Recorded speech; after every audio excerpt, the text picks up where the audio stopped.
82 years ago, Grant Wood painted a portrait of a man, a woman, and a pitchfork in front of a farmhouse. That painting, American Gothic, is one of the best-known works of American art. The house and the painting still stands. As Michelle Miller reports, the woman who lives there gave up life in the fast lane for the values of America's heartland. The little house in Eldon, Iowa has come to speak volumes about America's hardworking, simple past, even with just a glimpse of it behind the dour farmer and his spinster daughter in that 1930s American Gothic painting by Grant Wood. 2, 3. People still stand in front of it, dressed up like the pair did some 80 years ago. Around here, Gothic American still matters. And it was celebrated Saturday at the Gothic Days Festival. Now, though, there's an unlikely tenant living inside the tiny old house. Beth Howard is an author who makes pies, lots of them. She used to make pies in Malibu and counted Barbra Streisand and Steven Spielberg among her customers. You have one stove, one fridge, you make 60 pies a day.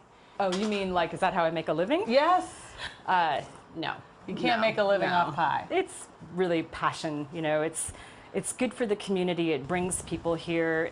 People come from all over to her pitchfork pie stand. Hi, Marlene. You're from Minnesota, right? Yeah. In a town that has seen better days before the railroad closed and the population dropped from 2,000 to 950, quiet Eldon on the Des Moines River has received an unexpected jolt from Beth Howard. 2 apple crumbles? Okay. Locals join her to make the pies. And high school students get to work in a place where there isn't much work. It's addictive. You can use a spoon, but I always like to mix stuff with my hands. Beth came back to her native Iowa after a long trip in the fast lane. You've been a coffee importer, a writer, a publicist, Web producer. web producer. Right. And that web producing job is the thing that sent me into what I call my pie baking sabbatical, which I'd spent 16 hours a day in front of a computer. Yeah. But it was the sudden death of her husband in 2009 that caused her to change her life. What brought me back here was my grief, you know, honestly. It was the 1-year anniversary of his death. He died of a ruptured aorta, and I just wanted to be somewhere that I thought would be grounding and distracting in a positive way. And first and foremost, I saw this as kind of a writer's retreat. You know, I thought it was tucked away, it was very rural, quiet. It's quiet in the winter, but not in the summer. So, you know, it's kind of like if you can't beat them, join them. Her home, though not open to the public, also is an Iowa state-run tourist attraction. I feel like what I am is a risk taker. Like, everyone tried to talk me out of renting this house.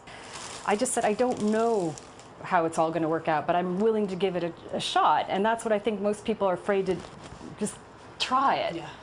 She has been the American Gothic House resident for 2 years.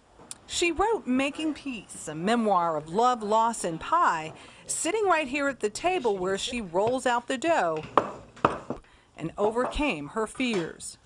How are you? I tasted one of your pies last week. It changed my life. The Pitchfork Pie Stand sells more than 80 pies on a summer weekend. She says she doesn't do it for the money. The one thing she's clear on is she does it for peace. For CBS This Morning, Michelle Miller in Eldon, Iowa. Great story. I've never had a pie that changed my life. I need to go I think to we need to Eldon. try them. But you know, the thing that stuck with me at that story, I always thought that that painting was the husband and wife. I Did you did guys too. know that she said it was the husband and, I hate the word spinster daughter. Did you know that? No. I did not know that. See, we learn something new every day. Every day on A, CBS it This was the Morning. spinster daughter, and B, Yes. pie can change your life. Yes. In more ways than one. I like it. I was struck by the notion of the tragedy and how that Yeah. affected her, and Yes. where do you go to seek some relief and some sense of change from grief? Yep, and she's figured that out.